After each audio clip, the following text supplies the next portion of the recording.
दादा एक ताट लावून द्या. ताट लावू? कोणतं ताट लावू तुम्हाला? कोणकोणतं आहे आपल्याकडे? आपल्याकडे लिमिटेड ताट आहे 120 रुपये, अनलिमिटेड 150. अनलिमिटेड वाली लावा. अनलिमिटेड वाला लावू? हो. तर काय काय येणार आहे याच्यात? अनलिमिटेड मध्ये झुणका राहील, मटर पनीर आहे मसालावाले, आल्यानंतर डाळ भाजी, डाळ लवट लवट म्हणजे काय असते? म्हणजे गट्टे, मिरची ठेचा, हे तांदळाचे पापड आहेत, पुलाव राईस आहेत. तर दररोज चेंज होत राहते की? नाही, कधी कधी मसाला भात पण राहतो आपल्याकडे, जिरा राईस पण राहतो. अचल थाळी आहे तर काही प्रॉब्लेम नाही आहे, कारण की याच्यामध्ये तुम्हाला जेवढं जेवायचं तेव्हा तुम्ही जेवू शकता. अच्छा. आणि स्वीट मध्ये काय लावता दादा? काय काय ऑप्शन आहे आपल्याकडे? रसगुल्ला आहे, गुलाबजाम आहे, खीर कदम आहे, बालुशाही आहे.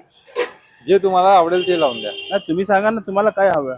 तुम्ही पुरणपोळी पण असते आपल्याकडे. ही आपली झाली 150 रुपयाची थाळी. पोळी Complete. हो, पोळी भाजी लागली तर मिळेल अनलिमिटेड मध्ये. अनलिमिटेड मध्ये. आपल्याकडे पार्सल सुविधा पण उपलब्ध आहे. बालुशाही खूप आवडते वाटतं तुम्हाला? हा, बालसाई खूप आवडते. एक नंबर चांगला, लगेच चांगला है. आप एक बार आके फिर से टेस्ट कर सकते हैं इसका, लगेच चांगला है. मित्रांनो, जेवण खूपच छान आहे. तुम्हाला असं जेवण जर तुम्ही कुठेही जाणार नागपूरमध्ये 250 ते 300 रुपये तुम्हाला पे करावं लागेल. एकदा नक्की व्हिजिट करा, तुम्हाला नक्की आवडेल मित्रांनो. आणि जास्तीत जास्त लोकांना हा व्हिडिओ शेअर करा. इथला ऍड्रेस झेंडा चौक ते सक्करदार रोड वरती माता मंदिर आहेत, तरडे हॉस्पिटलच्या समोर, अन्नपूर्णा हॉटेल.